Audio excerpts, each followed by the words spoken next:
Nah, pujilah Tuhan, saudaraku. Nah, hari ini, saudaraku, kita melihat, saudaraku, bagaimana bangsa Israel menerima mujizat Tuhan. Ini tertulis, saudaraku, dalam buku Yosua. Nah, dan juga perlu kita pelajari supaya kita menerima mujizat Tuhan. Karena mujizat Tuhan masih berlangsung. Ya. Saudaraku, salah satu nama Tuhan Yesus yaitu ajaib. Ajaibnya masih berlangsung. Firman Tuhan berkata, sebelum Yesus lahir, seorang putra dikaruniakan kepadamu, seorang anak diberikan kepadamu. Ya, namanya disebut ajaib, bicara atau advokat, Allah yang Maha Kuasa, Bapa kekekalan, Raja damai. Ajaib, namanya ajaib karena perbuatannya ajaib. Nah, sesudah waktu pelayanan Tuhan Yesus dalam keempat Injil, kita melihat berarti banyak sekali tanda ajaib, tanda mujizat yang dilaksanakan oleh Tuhan Yesus. Dan Tuhan Yesus berkata, pekerjaan-pekerjaan yang aku kerjakan akan kamu kerjakan, bahkan pekerjaan yang lebih besar daripada ini akan kamu kerjakan, karena aku pergi kepada Bapa. Dengan kata lain, saudaraku, kita dapat, saudaraku, mengerjakan mujizat Tuhan di dalam pelayanan kita. Bahkan kalau tanpa tanda ajaib, tanda mujizat daripada Tuhan, dia tidak dapat melayani, saudaraku. Dan dalam kisah rasul-rasul, saudaraku, firman Tuhan berkata, maka banyaklah tanda ajaib dan mujizat yang diadakan oleh rasul-rasul. Bayang-bayang Petrus menyembuhkan orang sakit. Filipus pergi ke kota Samaria lalu memberitakan tentang Mesias. Kuasa Tuhan menyertai dia, lalu terjadi banyak mujizat. Nah, orang timpang berjalan, saudaraku, yang sakit disembuhkan, saudara, lalu sangatlah besar sukacita di dalam kota itu. Dalam kisah rasul banyak mujizat Tuhan. Saudaraku yang kekasih dalam nama Yesus, mujizat Tuhan masih berlangsung sampai sekarang ini, saudaraku.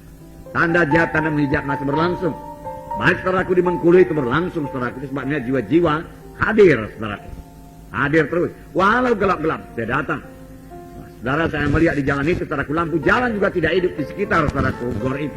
Di tempat lain hidup, saudaraku. Di sekitar gor itu, satu daerah itu gelap sama sekali. Mereka berjalan, saudaraku. Bahkan tanpa senter lagi mereka berjalan. Hujan lagi, saudaraku. Ya, berapa malam hujan? 2 malam hujan, ya. Ya, 2 malam hujan. Tapi jiwa-jiwa datang, saudaraku, jiwa-jiwa datang. Dan menurut hamba Tuhan di sana, Agus Leo, itulah KKR yang pertama dia katakan, dan merupakan kebaktian yang terbesar, saudaraku, di Bengkulu. Selama ini belum pernah ada KKR di GOR, dan kalaupun ada kebaktian arham gereja-gereja yang lain, mereka hanya mengadakannya di hotel-hotel saja. Jadi puji Tuhan, saudaraku, yang pertama kita mengabarkan Injil ke sana. Dan saya katakan kepada saudara masih banyak lagi, saudaraku, kota-kota yang lain. Dan saya suka, saudaraku, untuk mengabarkan Injil lagi dengan KKR, kota-kota yang lain, saudaraku. Karena itu memang, saudaraku, perintah agung, mengabarkan Injil pada segala bangsa. Lebih ini, saudaraku, sudah lebih banyak lagi alumni mahasiswa kitab Rema, saudaraku, yang akan segera ditempatkan, saudaraku. Untuk itu kita perlu banyak berdoa, kota-kota mana yang akan kita injili, saudaraku. Di mana sidang kita perlu didirikan, saudaraku. Saudara, sampai sekarang ini masalah kita bukan masalah uang, saudaraku. Selalu dikasih Tuhan uang cukup, saudaraku. Masalah kita yaitu kita harus tumbuh menjadi dewasa di dalam Tuhan, saudaraku. Teguh dalam Tuhan. Nah, karena akan banyak gangguan-gangguan, gelombang-gelombang, saudara, pada waktu kita mulai melayani. Nah, saudara yang kasih dalam nama Yesus, kita akan membaca Yosua pasal 3 semuanya, ayat 1 sampai 17. Menyeberangi sungai Yordan, ini satu mujizat Tuhan. Bagaimana, saudaraku, Yosua, saudaraku, menyeberangi sungai Yordan dan membawa, saudaraku, sekitar 2 atau 3 juta, saudaraku, orang Israel semuanya menyeberang sungai Yordan. Kalau sudah diadakan perahu, saudaraku, 1 bulan pun tidak siap menyeberangkan itu, saudaraku. 3 juta orang, saudaraku. Belum, saudaraku, perahunya sudah rontok nanti, saudaraku. Dan sungai Yordan ini, saudaraku, pada waktu itu, saudaraku, dikatakan, saudaraku, ya, sekitar 300 meter sampai 400 meter lebarnya, saudaraku. Nah, tentunya ini tidak mudah, saudaraku, untuk menyeberangkan, saudaraku, 3 juta orang. Ya, kalau sekiranya, saudaraku, 2-3 orang bisa berenang, saudaraku. Tapi kalau buat 3 juta orang dengan ternak dan anak-anak semua, saudaraku, nanti itu merupakan halangan yang besar untuk sampai di tanah Kanaan, saudaraku. Nah, saudaraku, Tuhan sudah berjanji, saudaraku, memberikan tanah Kanaan kepada Yosua. Mari kita baca Yosua pasal 3. Ayat 1 mulai kita baca bersama-sama. Yosua bangun pagi-pagi, lalu ia dan semua orang Israel berangkat dari Sitim Dan sampailah mereka ke sungai Jordan, maka bermalamlah mereka di sana sebelum menyeberang. Setelah lewat 3 hari, para pengatur pasukan menjalani seluruh perkemahan dan memberi perintah kepada bangsa itu, katanya, segera sudah kamu melihat tabut perjanjian Tuhan Allahmu yang diangkat para imam yang memang suku Lewi, maka kamu harus juga berangkat dari tempatmu dan mengikutinya. Hanya antara kamu dan tabut itu harus ada jarak kira-kira 2000 hasta panjangnya. Janganlah mendekatinya. Maksudnya supaya kamu mengetahui jalan yang harus kamu tempuh, sebab jalan itu belum pernah kamu lalui dahulu. Berkatalah Joshua kepada bangsa itu, kuduskanlah dirimu, sebab besok Tuhan akan melakukan perbuatan yang ajaib di antara kamu. Dan kepada para imam itu Joshua berkata, demikian, angkatlah tabut perjanjian dan menyeberanglah di depan bangsa itu. Maka mereka berangkat tabut perjanjian dan berjalan di depan bangsa itu. Dan Tuhan berfirman kepada Joshua, pada hari inilah aku mulai membesarkan namamu di mata seluruh orang Israel, supaya mereka tahu bahwa seperti dahulu aku menyertai Musa, demikianlah aku akan menyertai engkau. Maka kau perintahkanlah kepada para imam pengangkat tabut perjanjian itu demikian. Setelah kamu sampai ke tepi sungai air Jordan, haruslah kamu tetap berdiri di sungai Jordan itu. Lalu berkatalah Joshua kepada orang Israel, datanglah dekat dan dengarkanlah firman Tuhan Allahmu. Kata Joshua, dari hal inilah akan kamu ketahui bahwa Allah yang hidup ada di tengah-tengah kamu, dan bahwa sungguh-sungguh akan dihalaunya orang Kanaan, orang Het, orang Hewi, orang Feris, orang Girgasi, orang Amori, dan orang Zebus dari depan kamu. Sesungguhnya tabut perjanjian Tuhan semesta bumi berjalan menyeberang di depan kamu, masuk ke sungai Jordan. Maka sekarang pilihlah 12 orang dari suku-suku Israel, seorang dari tiap-tiap suku. Segera sudah kaki para imam pengangkat tabut Tuhan semesta bumi berhenti di tengah air sungai Jordan, maka air sungai Jordan itu akan terputus. Air yang turun dari hulu akan berhenti mengalir menjadi bendungan. Ketika bangsa itu berangkat dari tempat perkemahan mereka untuk menyeberangi sungai Jordan, para imam pengangkat tabut perjanjian itu berjalan di depan bangsa itu. Segera sudah para pengangkat tabut itu sampai ke sungai Jordan, dan para imam pengangkat tabut itu mencelupkan kakinya ke dalam air di tepi sungai itu.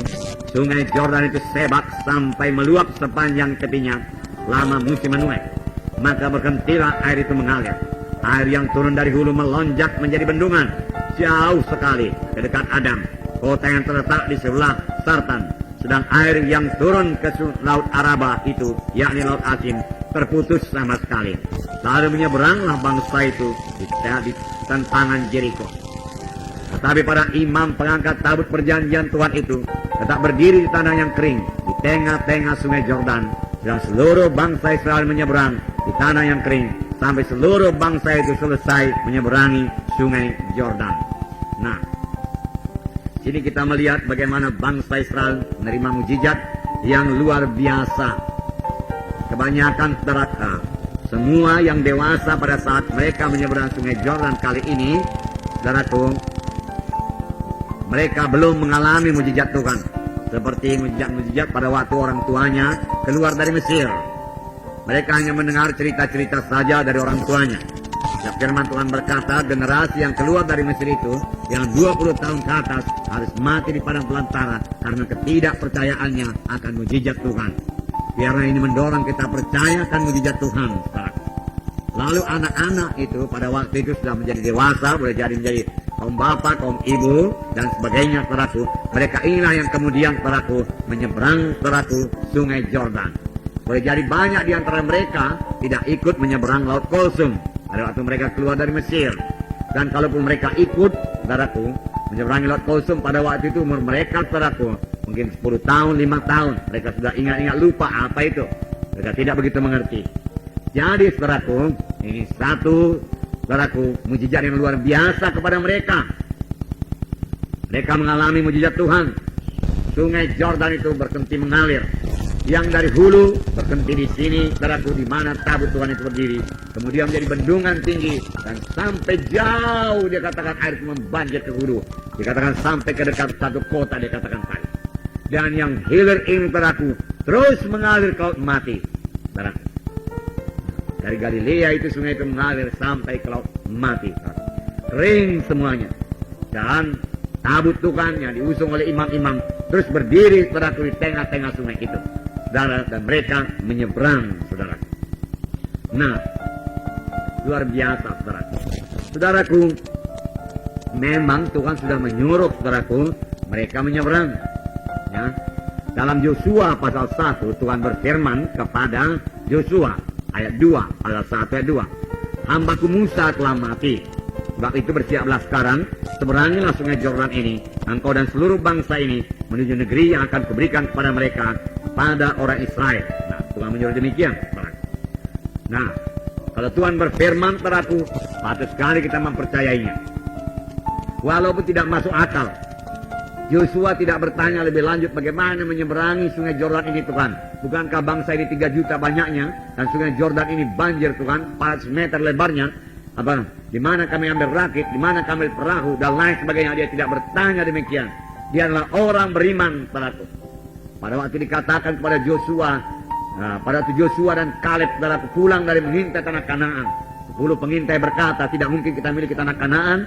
Yosua dan Kaleb adalah orang yang berkata, kita bisa memiliki tanah Kanaan. Kita bisa mengalahkan mereka. Dewa mereka meninggalkan mereka. Tuhan kita telah beserta dengan kita.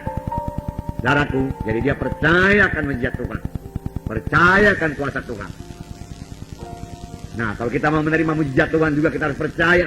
Bahkan lebih jauh Yosua mengucapkannya. Ayat 10. Ya, ayat 10. Pasal 1 ayat 10.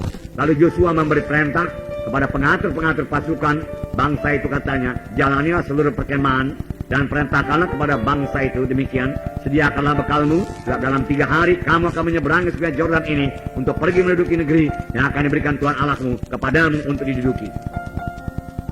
Siapkanlah dirimu, siapkan bekalmu. Nah, dalam 3 hari kita akan menyeberangi sungai Yordan ini menuju ke tanah Kanaan, tanah yang dijanjikan Tuhan bagi kita. Tentunya, saudaraku, banyak suara-suara di antara bangsa Israel yang 3 juta itu, saudaraku. Mereka belum melihat mujizat Tuhan menyeberangi laut kosong. Bagaimana caranya? Bagaimana cara kita menyeberang? Apakah pakai perahu atau pakai rakit atau kita bikin jembatan? Kita tidak punya kemampuan untuk bikin jembatan. Bagaimana kita menyeberang? Bagaimana kita menyeberang? Banyak, saudaraku, suara-suara, saudaraku, kedengaran.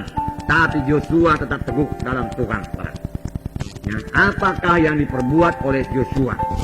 Yosua mendengar suara itu semua. Banyak suara-suara kebimbangan tentunya, saudaraku. Banyak suara-suara yang berkata tidak mungkin. Saudara, dalam ayat 1 pasal 3 dikatakan, Yosua bangun pagi-pagi, lalu ia dan semua orang Israel berangkat dari Sitim, dan sampailah mereka ke sungai Yordan, maka bermalamlah mereka di sana sebelum menyeberang.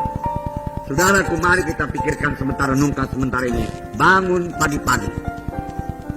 Saudara, kalau kita mau berhasil dalam pelayanan kita, saudara, kita harus belajar bangun pagi-pagi. Amin, saudaraku.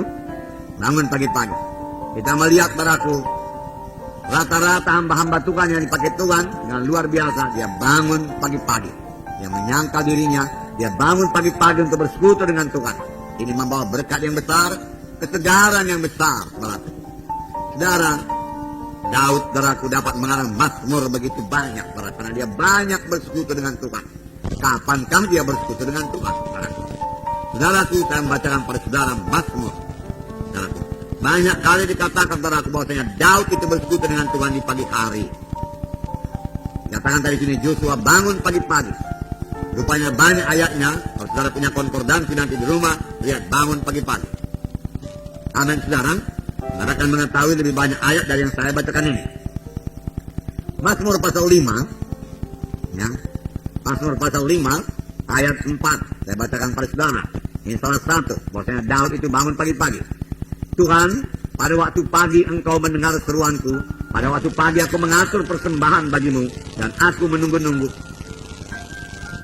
Saudara, Daud berkata, pada waktu pagi engkau mendengar seruanku. Saudaraku, selagi Daud masih segar, saudaraku, ya, Tuhan, saudaraku, sudah menunggu. Tuhan menunggu. Tentu saja Tuhan menunggu suara saudara di pagi hari untuk menyanyi, memuji Dia, untuk menyembah Tuhan, membesarkan dan memuliakan nama Tuhan, bersyukur kepada Tuhan. Dan saudara akan disegarkan Tuhan, dan Tuhan memberikan kemenangan kepada saudara sepanjang hari itu. Dikatakan di sini, Tuhan, pada waktu pagi engkau mendengar seruanku. Pada waktu pagi aku mengatur persembahan bagimu, dan aku menunggu-nunggu. Kemudian Mazmur 119. 119, ayat 147, 148, dan 148. Ya. Mazmur 119 ayat 147 dan 148. Mari kita baca bersama-sama. Dapat saudara? Mari kita baca. Pagi-pagi buta, aku bangun dan berteriak minta tolong. Aku berharap pada firman-Mu. Aku bangun mendahului waktu jaga malam untuk merenungkan janji-Mu. Nah, kita tahu bagaimana Daud ini pelaku menyangkal dirinya. Pagi-pagi buta aku bangun dan berteriak minta tolong. Aku berharap pada firman-Mu. Aku bangun mendahului waktu jaga malam untuk merenungkan janji-Mu.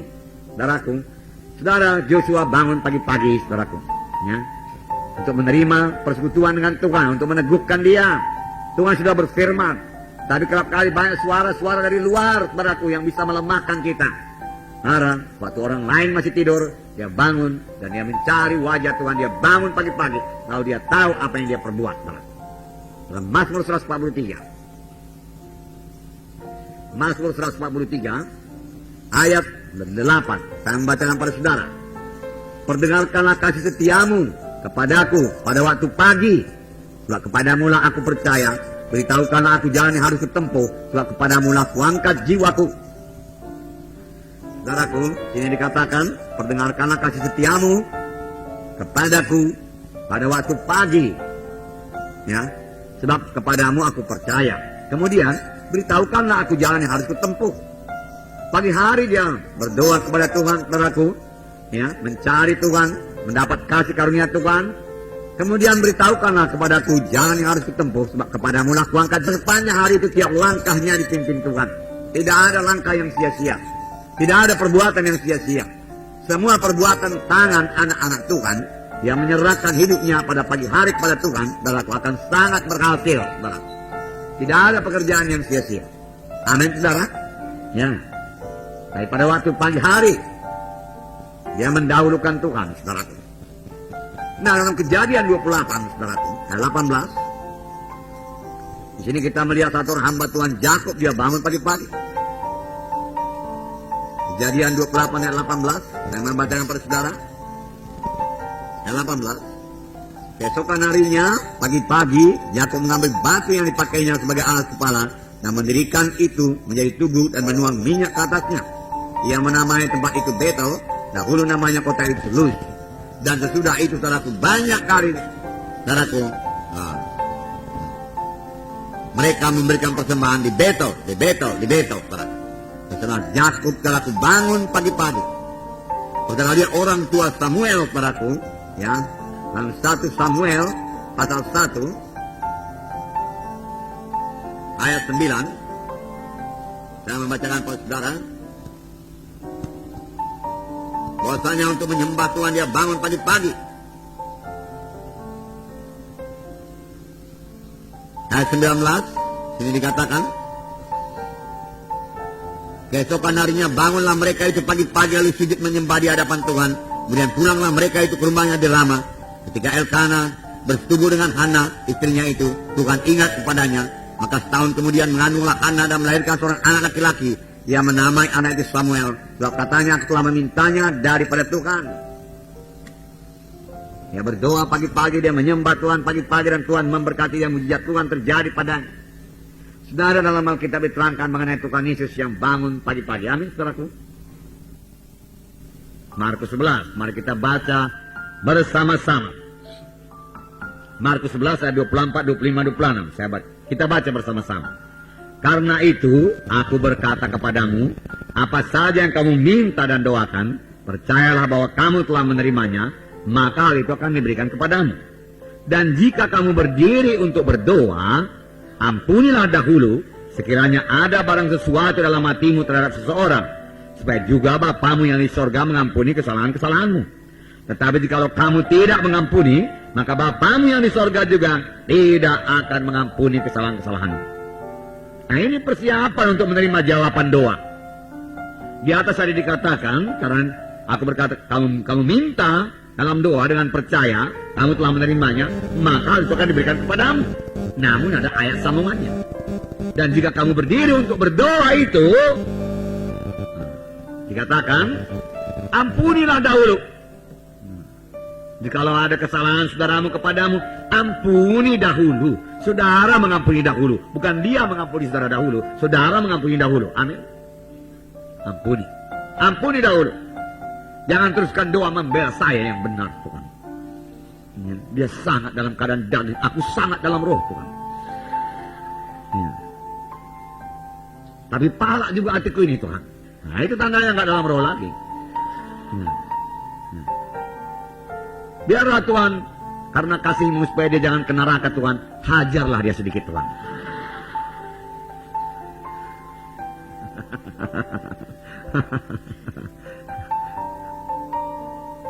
Kalau kita mengampuni orang, kita tidak usah minta supaya Tuhan menghajar dia, saudaraku. Doakan dia supaya dia diberkati Tuhan, amin. Dan hidupnya berubah, dan dia mengasihi saudara. Ini cepat-cepat kalau mengampuni ini, saudaraku, ya. Jangan sampai matahari terbenam sebelum padam amarahmu. Itu kerap kali jalan setan. Matahari sudah terbenam, amarah saudaraku belum terbenam. Masih saudaraku menyala-nyala marah. Itulah dia jalan setan. Lalu mulailah saudaraku, ya, tidur pun tidak bisa, saudaraku melamun. Aduh, masa aku diperlakukan begitu? Pikirnya aku nggak ngerti apa-apa ini perkara rohani. Tidak percuma, aku sudah training. Si Titut rema lagi. Udah tingkat 3. Dia training pun belum tamat.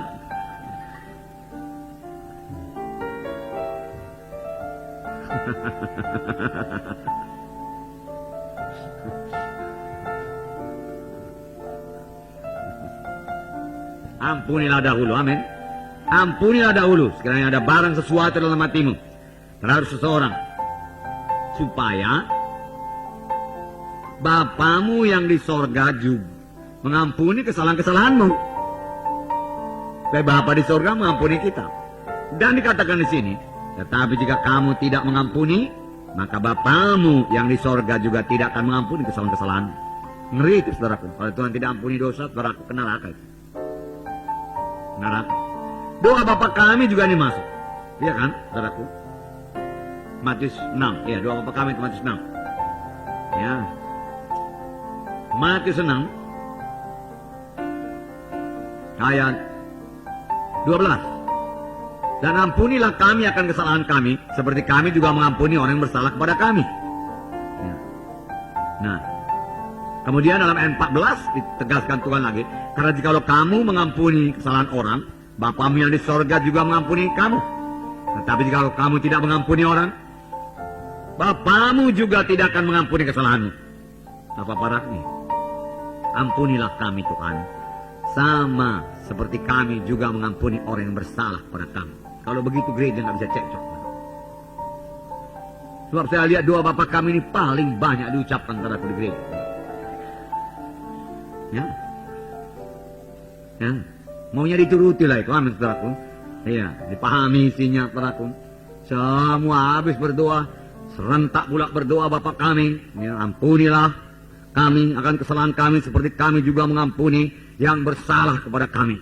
Pada waktu itu pun seharusnya dia sudah tidak tahan lagi. Kalau selama ini ada pertengkaran, dia akan datang saudara kepada temannya itu. Oh saudaraku, saudaraku, dia katakan.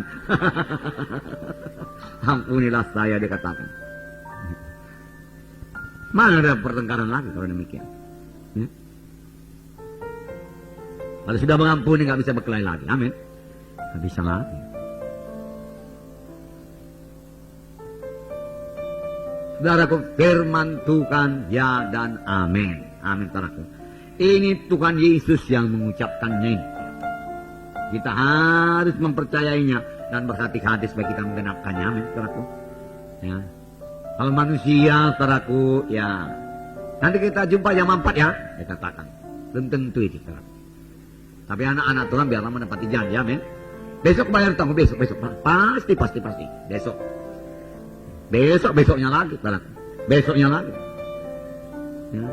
Tapi kalau Tuhan berfirman, dia katakan, ampunilah kami akan kesalahan kami, seperti kami juga mengampuni orang yang bersalah kepada kami.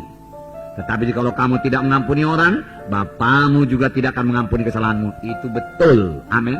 Itu benar. Itu berarti semua kita harus mengampuni. Petrus bertanya kepada Tuhan Yesus, Tuhan berapa kali aku harus mengampuni saudaraku? 7 kali cukup Tuhan, dia katakan. Tuhan Yesus berkata 70 kali 7 kali dalam 1 hari. Betul itu? Ya, itu firman Tuhan. Jadi harus terus mengampuni. Itulah hidup kita. Sebab Tuhan Yesus juga mengampuni kita. Berat. Bagaimana dikatakan perumpamaan Tuhan Yesus? Ada seorang berhutang 10.000 talenta. Ya kan? Dan dia datang kepada raja. Tolonglah raja, tolonglah hakim, dia katakan. Nanti kubayar juga. Hakim benar belas kasihan. Pergilah engkau, pulanglah engkau. Kuhapuskan semua hutangmu. Itulah hutang kita. 10.000 talenta. Yaitu dosa kita padaku ditambah dosa turunan kita padaku. Mana dulu nenek moyang kita pun padaku. Praji-aji, apa namanya? Pendukun-dukun padaku. Ilmu-ilmu gelapnya semuanya. Karena kita yang rata-rata suku Bataknya ini padaku. Ya, ada ilmu-ilmunya padaku. Ya. Saudaraku, makanya syukurlah kita selamat, saudaraku. Ya. Nah, sudah diampuni Tuhan semua kutu dosa, sudah diangkat Tuhan daripada kita. 10.000 talenta. Laudat orang bersalah kepada kita. Lalu orang yang diampuni dilepaskan 10.000 talenta. Jumpa dia satu orang berutang 100 dinar. Sedikit aja nya. Ya, sedikit. 100 dinar. 100 dinar. Dan kali kau kurang berdoa tadi dia katakan. Panas kalau. Ya tuntut orang itu. Apa kau bilang aku kurang berdoa? Akulah orang yang paling rohani di gereja ini, tahu? Kalau enggak aku doakan gereja ini udah tumbang gereja ini.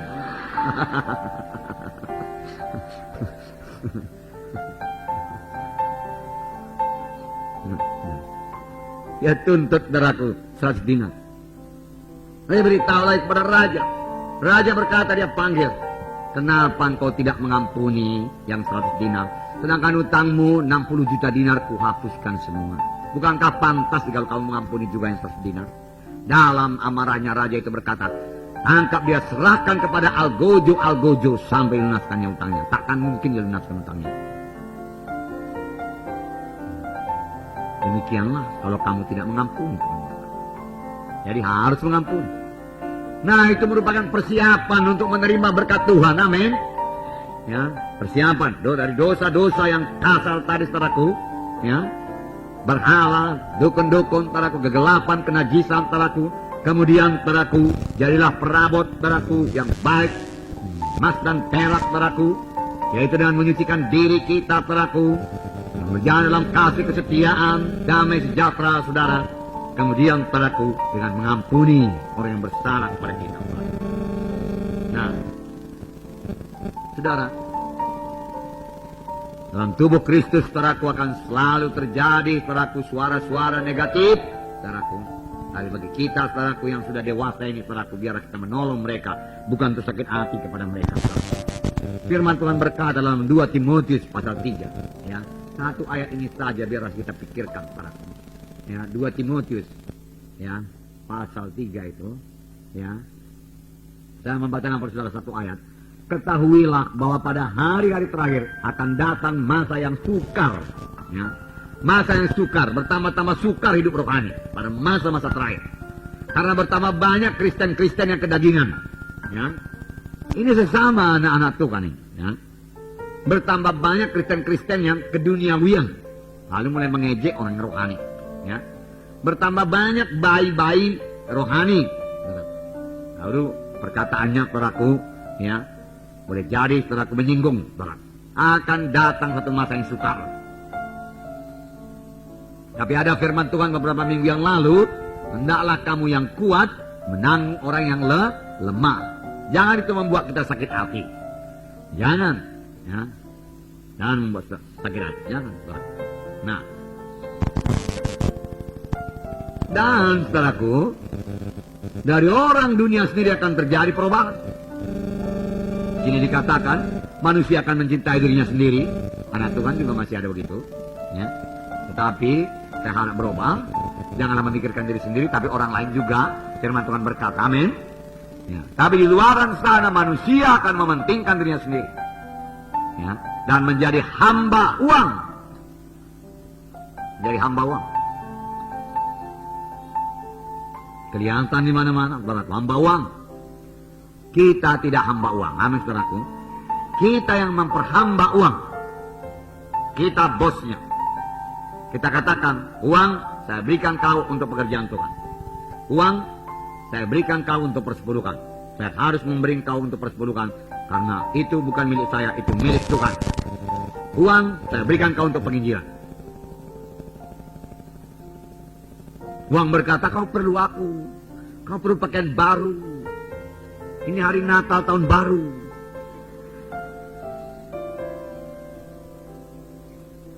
Segala macam, saudara. Ya, tapi kita tidak hamba uang, amin, saudara. Hamba uang, cintakan uang itu akar segala kejahatan. Cintakan uang. Ya. Mereka akan membual dan menyombongkan diri. Membual, membohong ya, membual, menyombongkan diri. Saudaraku, anak-anak Tuhan, janganlah menyombongkan diri. Amin. Ya, boleh jadi kita tidak menyombongkan diri dengan pakaian kita, saudaraku, tidak menyombongkan diri dengan harta, tetapi perlu juga dijaga supaya kita jangan menyombongkan diri dengan rohani kita. Amin, saudara. Perlu kita menghargakan berkat Tuhan. Haleluya, Tuhan, aku bersyukur padamu. Tiap kali berdoa engkau berikan persekutuan, Tuhan, baiklah engkau, Tuhan. Roh Kudus selalu memimpin saya berdoa. Aku boleh menyembah engkau, Tuhan, memuliakan dikau, dan bersekutu dengan engkau dalam doa. Selalu aku rasakan hadiratmu, Tuhan. Tiap kali aku menyembah engkau, puji Tuhan, aku bersyukur padamu, aku puji, ku sembah, memuliakan dikau. Tetapi itu bukan membuat kita menyombongkan diri terhadap yang lain. Ya, orang lain gak ada seperti aku. Hanya beberapa orang sajalah aku rasa dalam gereja yang begini besar. Ya. Itu strategi setan, saudaraku. Ya, dia tidak menyombongkan dalam hal yang lain, dalam rohani mudah sekali. Dia kepingin di muka, supaya orang mendengar doanya yang hebat. Rohani, ya kan, saudaraku. Nah, Tuhan yang berkata kalau kamu dipanggil dalam apa katanya, dalam perjamuan, duduk paling belakang, jangan di muka. Artinya jangan menonjolkan diri, jangan mencari kehormatan diri sendiri. Amin, saudara. Ya, kalau sombong rohani bisa mengajak kita ke depan, saudara. Ya, mudah-mudahan saya lah berdoa supaya aku pimpin dulu doa yang sangat rohani, sangat diurapi dan sangat berkuasa. Saat kesombongan rohani, ya, akan cukup kesempatan luar biasa kepada saudara sepanjang hidup saudara, saudaraku. Malah sepanjang saudara menyembunyikan diri, saudaraku, ya, tidak menonjolkan diri, Tuhan akan membuka jalan bagi saudara untuk melayani, saudara. Bukan pula kalau disuruh berdoa saudaraku menjadi sembunyi pula ke belakang, bukan, saudara. Ya. Berdoalah sebaik-baiknya, berkatilah semua jiwa-jiwa, amin. Ya.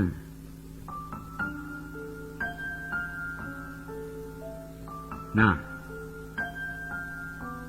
inilah dia, saudara, kerja mereka akan memfitnah, mereka akan berontak terhadap orang tua dan tidak tahu berterima kasih, ya, tidak mempedulikan agama dan seterusnya dan seterusnya. Boleh jadi ada anak Tuhan juga yang tidak tahu berterima kasih, dan sudah tolong dia habis-habisan, saudaraku, dia nggak ucapkan terima kasih pun, saudaraku.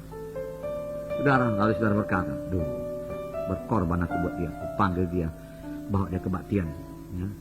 Terima kasih pun katanya enggak. Tak diajaknya pun aku makan. Aku permisi, dia diam aja. Saudara, boleh jadi karena sukacitanya dia, saudara. Ya. Dia selamat dalam kebaktian, saudara. Lalu dia sukacita di rumah, haleluya, puji Tuhan, aku sudah selamat, terima kasih Tuhan, segala macam. Saudara pulang, saudara dari rumahnya, terlalu orang.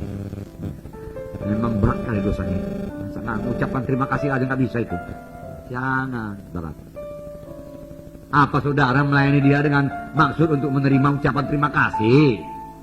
Saudara melayani dia karena kasih Tuhan dalam saudara. Amin. Ya. Kalau terima kasih katanya haleluya, tidak pun terima kasih puji Tuhan. Haleluya. Ya. Kalau saudara tidak diperdulikannya lagi, salam.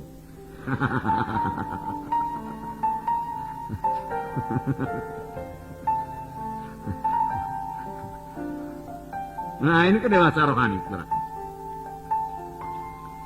Nah, saudara pengkas dalam nama Yesus. Jadi, saudaraku, ampuni, ya.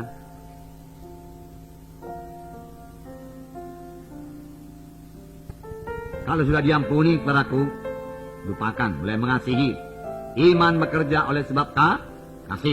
Kalau iman saudara, doa saudara mulai berkuasa, saudaraku. Jangan simpan kesalahan. Kalau sudah diampuni, lupakanlah itu. Lupakan. Ada satu cerita, seorang ibu mendatangi seorang pendeta. Pak pendeta, saya katakan, aku ada mau cerita sama Pak pendeta. Nanti Pak pendeta dengar juga dari orang lain, daripada dari orang lain, dari akulah, lebih bagus. Ada itu saudara kita yang namanya ini. Yes. Cerewet kali gitu. Berapa kali saya sakit hati dibikinnya itu, dia katakan. Apakah kau sudah mengampuni? Sudah. Jadi mengapa ceritakan sama aku? Ya supaya Pak pendeta tahu. Katakan. Udah berapa lama itu dilakukannya? Begitu. Baru sebentar Pak pendeta, 8 tahun yang lewat. Dari selama 8 tahun itu dia ingat. Karena dia tidak mengampuni. Ya. Dalam 1 Yohanes 3, 14-15. 1 Yohanes 3, 14-15. Saya bacakan pada saudara. Kita tahu bahwa kita sudah berpindah dari dalam maut dalam hidup, yaitu karena kita mengasihi saudara kita. Barang siapa tidak mengasihi, ia tetap di dalam maut. Setiap orang yang membenci saudaranya adalah seorang pembunuh manusia. Dan kamu tahu bahwa tidak ada seorang pembunuh yang tetap memiliki dengan kekal dalam dirinya. 8 tahun dia benci itu terus. Katanya sudah mengampuni. Karena takut dibilang tidak mengampuni, sudah kuampuni dia. Takut dibilang masuk neraka, sudah kuampuni. Sudah. Sudah benci, ingat juga, benci, ingat, talak. Kalau sudah mengampuni, selesai semua. Amin, saudaraku. Itulah persiapan untuk menerima kegenapan janji Tuhan. Tentunya masih ada yang lain lagi. Mengampuni, ini paling penting.